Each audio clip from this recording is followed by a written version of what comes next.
नमस्कार प्यारे बच्चों, स्वागत है आपका फिर से रुचि धर्मन पाठशाला में।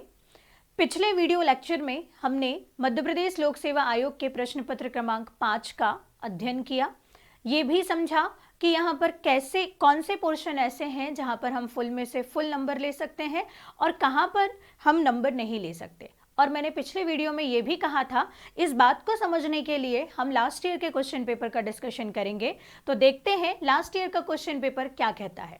लेकिन इस वीडियो को देखने से पहले आपके पास जो हमने लास्ट वीडियो में देखा था बच्चों कि क्वेश्चन पेपर और सिलेबस का यहाँ पर हार्ड कॉपी या सॉफ्ट कॉपी जो भी आपके पास अवेलेबल है, फटाफट निकालकर अपने सामने रख लीजिए।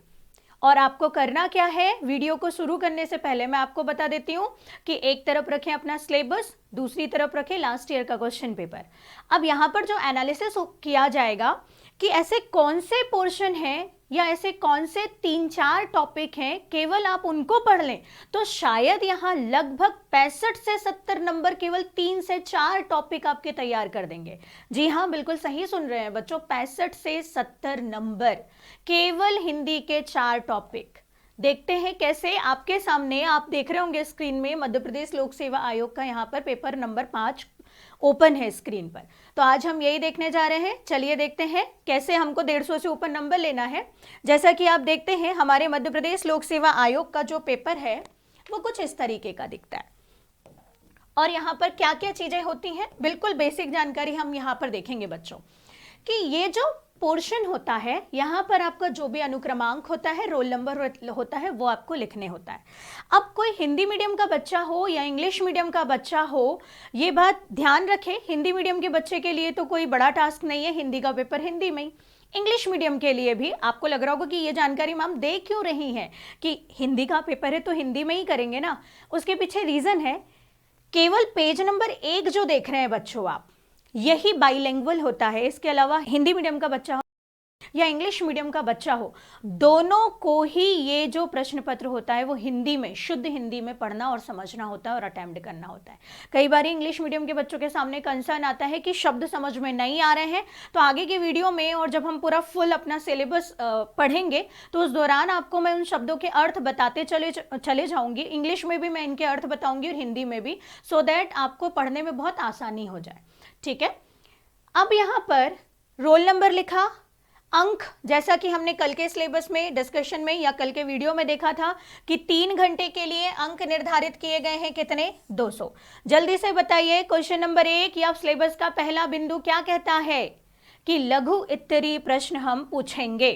क्या पूछेंगे? लघु उत्तरीय प्रश्न। यही लिखा है। कितने अंकों का होगा? मेरे साथ साथ बोलते जाइए, रिवाइज करते जाइए। 75 नंबर का। प्रत्येक प्रश्न कितने अंकों का होगा? जल्दी से बोलिए। 3 अंकों का। टोटल 25 प्रश्न होंगे। यही देखा था हमने कल के वीडियो में, कैसे प्रश्न होंगे और क्या होंगे देखिए। और जल्दी से कॉपी पेन के बगल में जो काम मैं यहां पर कर रही हूं नंबर में, आप वो कैलकुलेट करते जाएं कि कौन से टॉपिक पर कितने नंबर के अंक यहां पर हैं।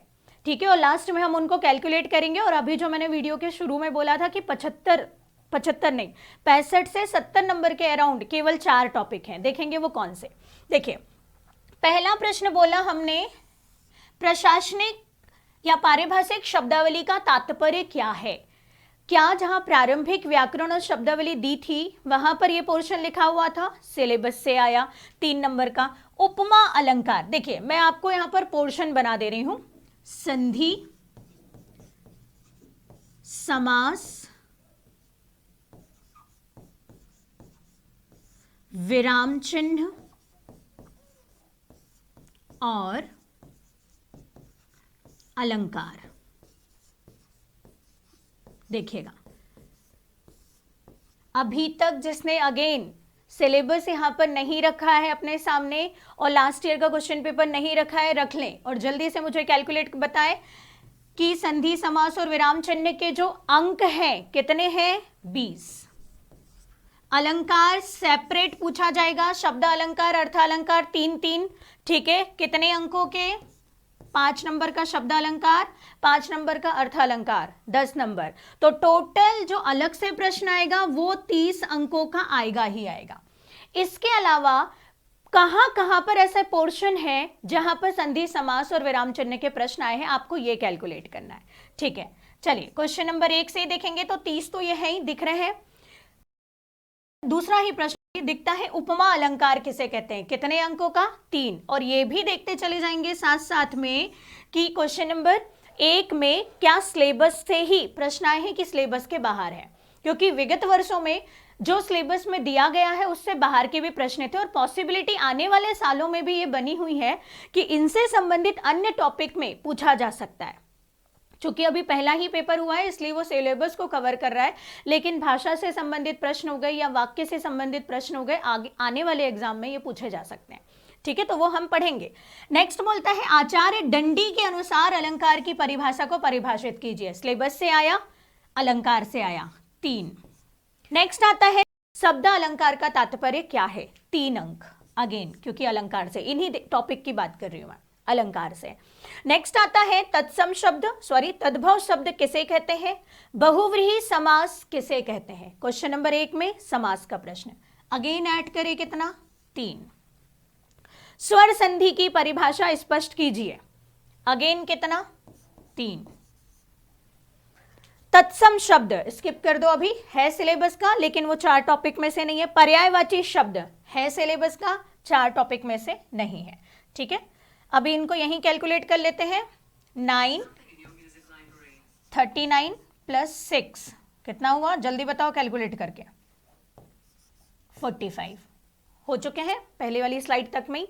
विराम चिन्हों का तात्पर्य क्या है, 45 में अगेन ऐड करिए 3।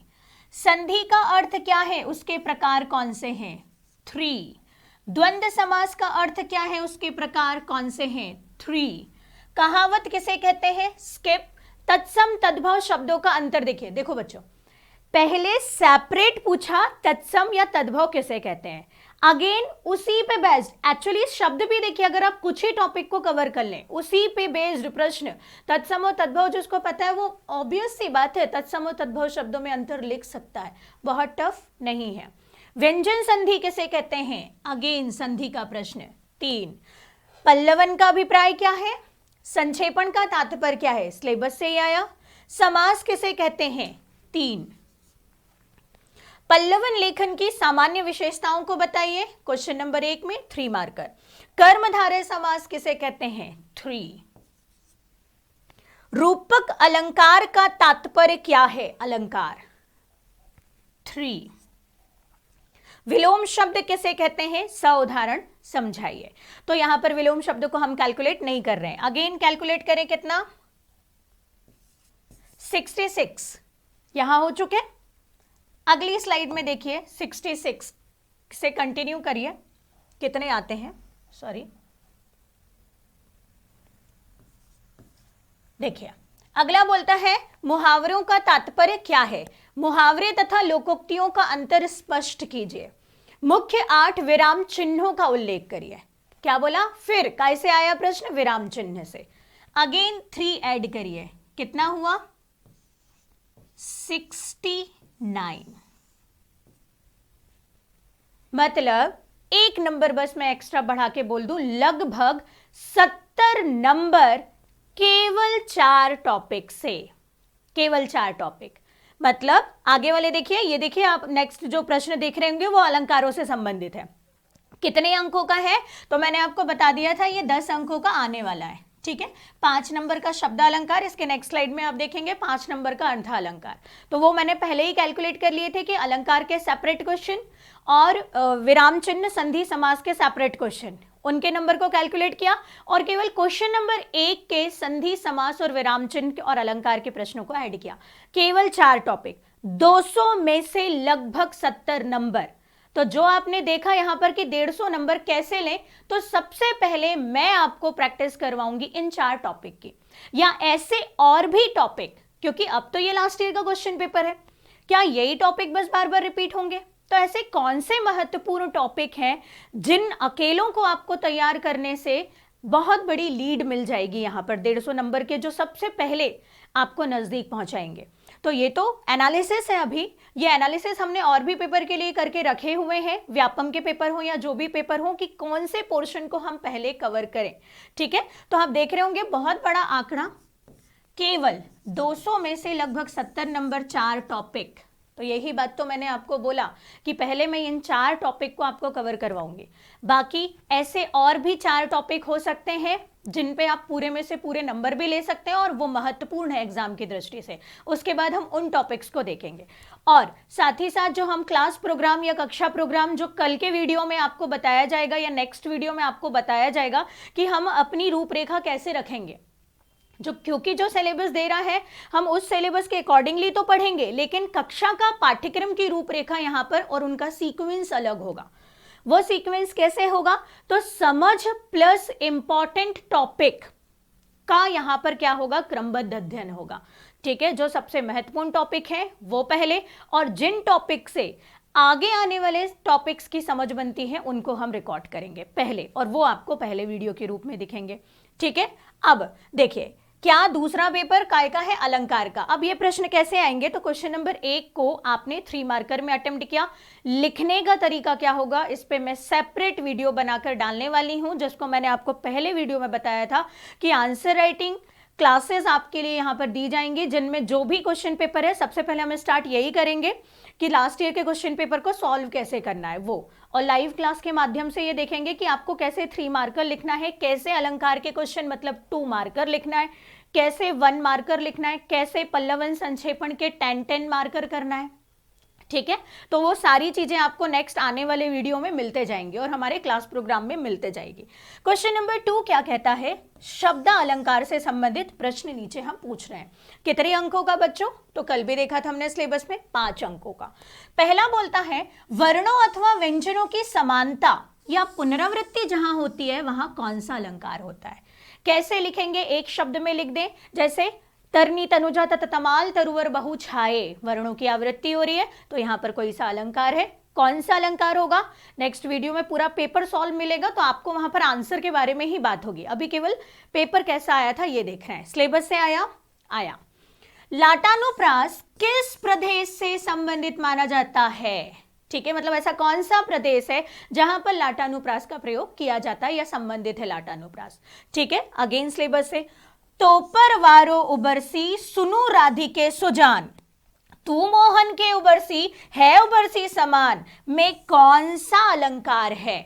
अलंकार का नाम और कारण बताएंगे। ठीक है, जहां पर ऐसे शब्दों का प्रयोग होता है जिनमें एक से अधिक अर्थ निकलते हो, ये कीवर्ड मिल गया क्लास प्रोग्राम वाले बच्चों, याद आ रहा है कीवर्ड? ठीक है, वहां पर कौन सा अलंकार होता है? नाम लिखो कारण सहित। नंबर, अनुप्रास अलंकार के कितने और कौन से भेद हैं? क्या क्लास वाले बच्चों को याद आ रहा है? छेकानुप्रास, व्यत्यानुप्रास, लटानुप्रास, सव्यानुप्रास, अनंत्यानुप्रास, यही लिखना है यहां और पूरे में से पूरे नंबर लेना है। ठीक है, नेक्स्ट अर्थालंकार के क्वेश्चन पूछे जाएंगे। उपमा अलंकार कौन से प्रकार का अलंकार है या किस प्रकार का अलंकार है? देखेंगे सिलेबस से। पीपर पात सरस मन डोला में डोलना उपमा का कौन सा अंग है? अगेन क्लास में जो बच्चा पढ़ चुका है वो बताए उपमा अलंकार के कितने अंग और कितने प्रकार। ठीक है, ये हम डिफरेंस जान चुके हैं अंग और प्रकार में। ठीक है, तो आपको स्पष्टता समझ में आ रहा होगा, और जिन बच्चों को समझ में नहीं आ रहा है कि ये क्या चल रहा है, लेकिन इतना तो समझ में आ रहा है ना बच्चों कि ये सिलेबस से ही आ रहा है, क्या चल रहा है, उसके लिए हम आने वाले वीडियो को अगेन देखेंगे। बीती विभावरी जागरी अंबर पनभट पे डूबो रही तारा घट ऊषा नागरी, पंक्ति में रूपक का कौन सा भेद है? मतलब रूपक अलंकार के प्रकार, सांग रूपक, निरग रूपक या जो भी प्रकार हैं वो हम देखेंगे। उत्प्रेक्षा के प्रधान भेद लिखिए, मतलब अगेन इसके प्रकार, हेतु उत्प्रेक्षा, वस्तु उत्प्रेक्षा और फल उत्प्रेक्षा क्या है, कैसे कैटेगराइज किया, क्या अर्थ है उनका, नंबर ऑफ एग्जाम्पल। देखिए यहां पर क्या पूछा, इसके प्रधान भेद लिखिए। नेक्स्ट में क्या पूछ लिया, हेतु उत्प्रेक्षा अलंकार में हेतु का सामान्य अर्थ बताइए। एक तो नकल दी हुई थी, उत्प्रेक्षा अलंकार के भेद में लिख देते हेतु उत्प्रेक्षा एक, थोड़े बहुत तो नंबर मिलते। मतलब अभी तक की स्लाइड में हमने ये देखा कि सिलेबस से ही पेपर आया और सीक्वेंस भी वही रहा। नेक्स्ट क्वेश्चन बोलता है हिंदी वाक्यों का हिंदी से अंग्रेजी, अंग्रेजी से अनुवाद करिए। इसके अंदर सब टॉपिक है। पहला क्या बोलता है टॉपिक कि आपको हिंदी से अंग्रेजी में अनुवाद करना है। देखिए हिंदी से अंग्रेजी में अनुवाद के लिए इसने ज्यादा नंबर दिए हैं। कितने? 20 नंबर। पंक्तियां बहुत इजी आने वाली है बच्चों। इसके लिए हम टेंस, आर्टिकल्स, नरेशन, इन सबको देखेंगे।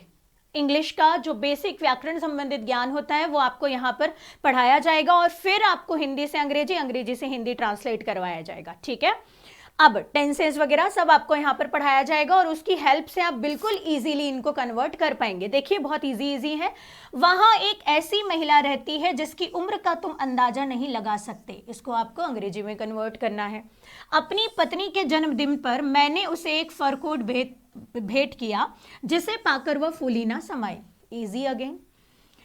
इस तंग गली में तेजी से गाड़ी चलाना ठीक नहीं, इसका अंग्रेजी अनुवाद। अब आंखें खोल लीजिए, इसका अंग्रेजी अनुवाद। बचपन में छुपन छुपाई खेलिए, वही तो था। ठीक है, भारत की विजय अविश्वास भावी है, इसका अंग्रेजी अनुवाद।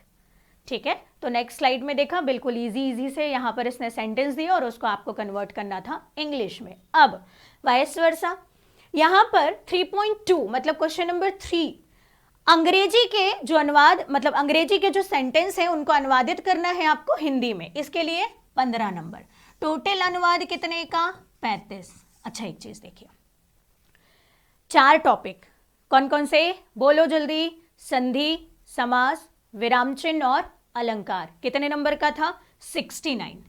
लगभग 70 कर दूं, 1 नंबर के लिए थोड़ी सी रियायत दे दीजिए। और ये 35। ठीक, ये क्या हो गया? 5 और यहां 10, 105। संधि, समास, विराम चिन्ह और उसके साथ 35 नंबर का अनुवाद। केवल 5 टॉपिक, 50% से ज्यादा नंबर, बल्कि 5 चलिए मैंने 1 नंबर बढ़ाया था, 4 नंबर ज्यादा। Got it? तो ये स्ट्रेटेजी होनी चाहिए आपकी 150 अबव नंबर की पहली स्टेप। ठीक है, चलिए कैसा दिया इसमें? A good teacher may not be a good author और वाइस वर्सा। इसको आपको हिंदी में कन्वर्ट करना है। He is the founder of this institute as well as its director. ठीक है, इजी। ठीक है, by order district magistrate. Got it? Eligible for government accommodation. Next, it can safely be admitted that. Again ये जो sentence दिए गए हैं इन sentence को आपको कन्वर्ट करना है हिंदी में। अगेन बिल्कुल नहीं घबराना है, बहुत इजी टास्क है अनुवाद। यदि आपको टेंस, नरेशन, आर्टिकल्स, ये छोटे छोटे से जो टॉपिक्स हैं इनका नॉलेज है तो, और नहीं भी है तो भी नहीं घबराना है। मैं यहां पर आपको आने वाले वीडियो में जो बेसिक कॉन्सेप्ट है इंग्लिश के वो बताऊंगी, हिंदी के काल के नियम, वाक्य के नियम बताऊंगी और दोनों को फिर हम क्या करेंगे? अनुवादित करेंगे। ठीक है, चलिए अगला क्वेश्चन नंबर 4 कहता है इस प्रश्न में हिंदी व्याकरण से संबंधित संधि, समास, विराम चिन्ह आ गया। बात हो चुकी थी मेरी पहले ही कि 20 नंबर के सेपरेट केवल इन 3 टॉपिक से पूछा जाएगा। तो आप ये देखिएगा पूरे सिर्फ संधि, समास और विराम चिन्ह के ही प्रश्न है। कैसे? भाई बहन किस प्रकार का समास है? क्लास वाले बच्चों को याद होगा, शायद ये पहला या दूसरा ही एग्जाम्पल था जो हमने क्लास प्रोग्राम में पढ़ा था भाई बहन में। ठीक है, उसी से आ गया। चंद्रमुखी टेस्ट में पूछा था, जो बच्चे देख रहे होंगे उनको याद भी आ रहा होगा। चंद्रमुखी हमने टेस्ट में पूछा हुआ प्रश्न था जो बैठ गया यहां पर। में कौन सा समास है? कल्पांत शब्द में की स्वर संधि कीजिए। खुद ही बोल रहे हैं कल्पांत में स्वर संधि, बस आपको बताना है कौन सा प्रकार है, उसका संधि विच्छेद करना है। निसंदेह संधि विच्छेद कीजिए। हस्तिनदंत का संधि विच्छेद कीजिए। दाल भात में किस प्रकार के चिन्ह का प्रयोग हुआ है? ये वाले चिन्ह की बात कर रहा है। ठीक है, योजक चिन्ह की। मेरी भवबाधा हरो डैश डैश डैश पूर्ण विराम डैश डैश डैश श्याम हरित दुति होए और डबल इन्वर्टेड कॉमा, इसको भूलना नहीं है। वाक्य में प्रयुक्त चिन्ह कौन सा है? आपको सिर्फ यहां पर लगेगा, क्योंकि मुझे भी अभी ये नहीं लग रहा कि भैया डबल इन्वर्टेड कॉमा काम का है कि नहीं। तो अगेन नेक्स्ट वीडियो में मैं बात भी करने वाली हूं बच्चों कि हमको आंसर राइटिंग कैसे करना है। अभी आप ये इस चिन्ह के बारे में नहीं, ये चिन्ह भी अगर है तो इसको भी हम अपने आंसर शीट में कैसे लिखेंगे ये अपन नेक्स्ट वीडियो में देखेंगे। ठीक है, तो ये एक लोप चिन्ह, पूर्ण विराम, दोहरा उद्धरण चिन्ह, 3 चिन्ह, इस वाक्य में प्रयुक्त है, तो ये आपको बताना है। ठीक है, कैसे रिप्रेजेंट करोगे, कैसे लिखोगे, तो नेक्स्ट वीडियो का वेट करिए। अभ्यास्त का शुद्ध रूप लिखिए, मतलब ये शब्द गलत लिखा हुआ है, आपको इसको सही करके लिखना है और 2 नंबर लेने हैं अगर सही लिखा है तो। ठीक है, बुढ़िया चरखा काकती है वाक्य का शुद्ध रूप लिखिए, मतलब यह शुद्ध वाक्य दिया है और शुद्ध लिखना है। अब 2 मिनट रुकिए, वीडियो पॉज करो, अपने सामने जो सिलेबस रखा हुआ है उसको देखो। सिलेबस में कहां पर लिखा है कि हम वाक्य के क्वेश्चन पूछेंगे? लिखा है कहीं? जल्दी से देखो, 1 मिनट का टाइम है। नहीं ना? देखो, शुद्ध अशुद्ध वाक्य, मतलब पक्का इसके दिमाग में है कि वाक्य क्या होते हैं, वाक्य के प्रकार क्या होते हैं। यदि कोई वाक्य शुद्ध लिखा है तो उसको अशुद्ध कैसे करना है, और अशुद्ध लिखा है तो शुद्ध कैसे करना है, इसके बारे में नॉलेज दे रहा है। और सिलेबस में वाक्य कहीं पर नहीं है, और यही बात मैंने आपको लास्ट वीडियो में बताई थी कि कुछ ऐसे हिडन टॉपिक हैं उस प्रारंभिक व्याकरण के अंदर बॉक्स बनाकर, जो हिंदी के अन्य टॉपिक से कोरिलेट करते हैं और जहां से प्रश्न बनने की पॉसिबिलिटी बहुत ज्यादा है। तो जो सिलेबस हमारा दिख रहा है हम उतना पढ़ेंगे, लेकिन और भी एक्स्ट्रा टॉपिक्स यहां पर हम पढ़ेंगे जो हिंदी के लिए बहुत महत्वपूर्ण है। ठीक है, नेक्स्ट, निम्नलिखित वाक्यों में सही चिन्हों का प्रयोग कर दोबारा लिखिए। विराम चिन्ह का क्वेश्चन है, कैसे प्रयोग कर दोबारा लिखिए, देखते हैं नेक्स्ट स्लाइड में। 1 सेकेंड रुकिए। हाँ, इसी में बस छोटा सा वाक्य देखिए। भारत ने सहायता की, बांग्लादेश आजाद हुआ, दोनों देश गहरे मित्र बन गए। 2 चिन्ह इसने दिए हुए हैं, पूर्ण विराम और डबल इनवर्टेड कॉमा। बाकी में कोई चिन्ह आएंगे तो जब विराम चिन्ह हम 25 से 30 प्रकार के पढ़ेंगे तो आपको सही चिन्ह को सही जगह में प्रयोग करते बन जाएगा और उस वाक्य को दोबारा लिखना है। ठीक है, नेक्स्ट क्वेश्चन नंबर 5, कितने का? 2-2 नंबर का 20 अंक, जिसमें ये देखो प्रारंभिक व्याकरण, इसी पे लास्ट वीडियो में क्वेश्चन पेपर पे मैंने पूरा एक बॉक्स बनाकर स्टार लगाया था कि प्रारंभिक व्याकरण वो पोर्शन है जिससे अन्य टॉपिक पूछे जा सकते हैं। अगर ये भाषा से संबंधित कोई प्रश्न पूछ सकता है तो आप कुछ नहीं बोल सकते, जैसे मातृभाषा विभाषा वाले प्रश्न या बोली वाले प्रश्न या हिंदी भाषा का इतिहास, क्योंकि वो प्रारंभिक व्याकरण के अंतर्गत काउंट किए जाते हैं। अगर ये अन्य शब्द जैसे रूढ़ शब्द, यौगिक शब्द, ऐसे शब्द पूछ ले तो भी आप यहाँ पर उसको ये नहीं बोल सकते कि out of syllabus question paper बनाया है। रीजन, क्योंकि शब्द जुड़ा हुआ है कि हम आपसे प्रारंभिक व्याकरण और शब्दावलियों से संबंधित प्रश्न यहाँ पर पूछ सकते हैं। ठीक है, देखिए कैसा पूछा, अभिरक्षा का शाब्दिक शब्द अंग्रेजी में लिखिए, बात हुई थी, आपको अंग्रेजी में कन्वर्ट करना है। ठीक है, स्टेटमैन का शाब्दिक हिंदी अर्थ लिखिए। नेक्स्ट, आधा तीतर आधा बटेर का अर्थ क्या है, सिर्फ अर्थ बताना है, वाक्य में प्रयोग अभी नहीं पूछ रहा अभी। ठीक है, नेक्स्ट, कृतज्ञ का विलोम, एक अकेला शब्द 2 नंबर देगा अगर सही है तो। जिसमें 4 पैर हैं, अनेक शब्दों के लिए एक शब्द बताइए, अगेन एक शब्द लिखो, 2 नंबर पाओ। वत्स का तद्भव रूप लिखो, एक शब्द, 2 नंबर। अमृत के 3 पर्यायवाची लिखो। अब देखो यहां 3 शब्द याद करोगे तब जाके मिलेंगे 1 नंबर या 2 नंबर, यहां एक शब्द के लिए 2 नंबर। तो कौन से शब्द को किस सीक्वेंस में याद करना है, क्या स्ट्रेटेजी होगी, इतने छोटे पहलू पर भी बात की जाएगी। ठीक है, एंडोर्समेंट को हिंदी में लिखिए। नेक्स्ट, विपणन का शाब्दिक शब्द अंग्रेजी में लिखिए। नेक्स्ट, इम्पोस्ट का शाब्दिक शब्द हिंदी में लिखिए, मतलब प्रशासनिक पारिभाषिक शब्दावली से 1 2 3, पहले इसके पहले पूछा था 4 और 2 पहले पूछा था 5 क्वेश्चन या 4 क्वेश्चन अभी भी प्रशासनिक पारिभाषिक शब्दावली से बने हैं। ठीक है, तो मतलब ये जो अंदर जितने भी पोर्शन लिखे हुए थे उसमें से पहला शब्द जो लिखा था प्रशासनिक पारिभाषिक शब्दावली, वो रेदर देन बाकी प्रश्न जो सब टॉपिक लिखे हैं उनसे ज्यादा महत्वपूर्ण है। ठीक है, नेक्स्ट में अगर हम बात करें, क्या क्वेश्चन पूछता है, निम्नलिखित में से किसी एक गद्यांश के आधार पर नीचे लिखे प्रश्नों के उत्तर दीजिए। 2 मिनट देखिए, यहां रुकिए। अभी तक लास्ट ईयर के क्वेश्चन पेपर में या आप पहले पुराने सिलेबस के अकॉर्डिंगली देखें, अथवा बहुत मिलता था, लेकिन अभी तक जितने क्वेश्चन गए उसमें एक भी अथवा नहीं है। तो नो डाउट आपको ऐसा लग रहा होगा कि हिंदी का पेपर इतना इजी आ रहा है, लेकिन टास्क थोड़ा सा यहां पर हमारा बढ़ जाएगा क्योंकि अथवा नहीं है। सारे प्रश्न आपको यहां पर अटेम्प्ट करने हैं। यदि एक दो ऑप्शन देता तो अगर कोई एक आध नहीं बनता तो हम दूसरा चूज कर सकते थे, ठीक है। तो ये थोड़ा सा हमको केयरफुली वहां पर अटेम्प्ट करना होगा। लेकिन यहां जो बड़े वाले प्रश्न है यहां इनमें अथवा है, तो दोनों को केयरफुली पढ़ें। जो भी आपको इजी लगता है, जिसमें भी आपको सारे आंसर मिल रहे हैं, उसको चयनित करिए और उसका क्या करिए, उत्तर दीजिए।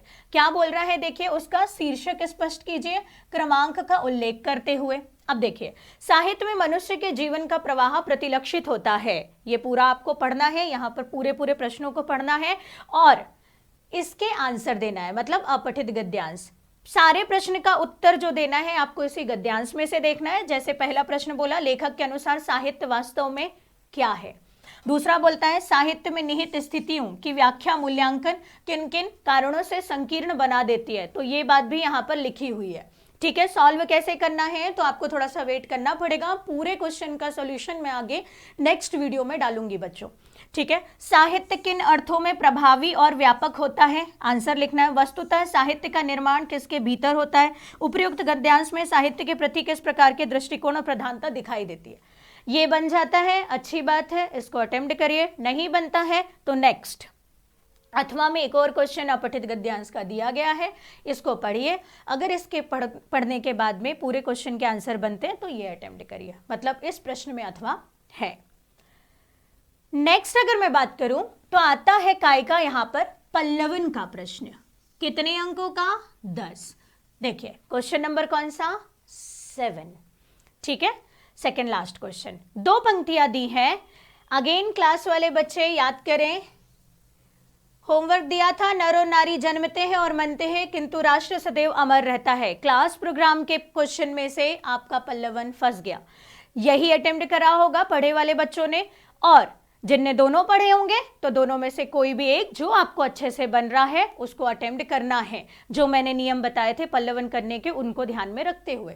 प्रतिभा और श्रम तथा अभ्यास का संबंध, प्रतिभा बुद्धि है, कला विज्ञान का कारण, मूल्यों की स्थापना आदि करना। या तो ये अटेम्प्ट करिए या तो ये अटेम्प्ट करिए, दोनों में से जो भी लाइन को आप लगभग यहां पर 100 से 120 80 शब्दों में एलिब्रेट करके लिख सकते हैं, आपको वो अटेम्प्ट करना है। नंबर मिलेंगे 10। और लास्ट क्वेश्चन काय का संक्षेपण का, इसमें भी अथवा अवेलेबल है। लास्ट के तीनों क्वेश्चन में आपके पास अथवा रहेंगे। इसमें एक यहां पर गद्यांश दिया गया है, एक गद्यांश यहां पर दिया गया है। दोनों गद्यांश को केयरफुली पढ़ना है। जो भी गद्यांश आपको अच्छे से समझ में आता है, उन दोनों गद्यांश में से किसी एक गद्यांश को 1/3 भाग में कन्वर्ट करके हुए आपको क्या करना है, संक्षेपण करना है। और कितने अंकों का, तो अगेन ये भी 10 अंकों का। ये था लास्ट ईयर का क्वेश्चन पेपर का डिस्कशन। केवल 8 क्वेश्चन, केवल 8, उनमें से 2 या 3 क्वेश्चन के नंबर मैंने आपको कैलकुलेट करके बताए, कितने, 105। और टॉपिक सिर्फ इसमें कितने थे, 4 टॉपिक के नंबर सॉरी, लगभग 70 संधि समास विराम चिन्ह और अनुवाद, ठीक है, को मिलाकर 105 नंबर थे।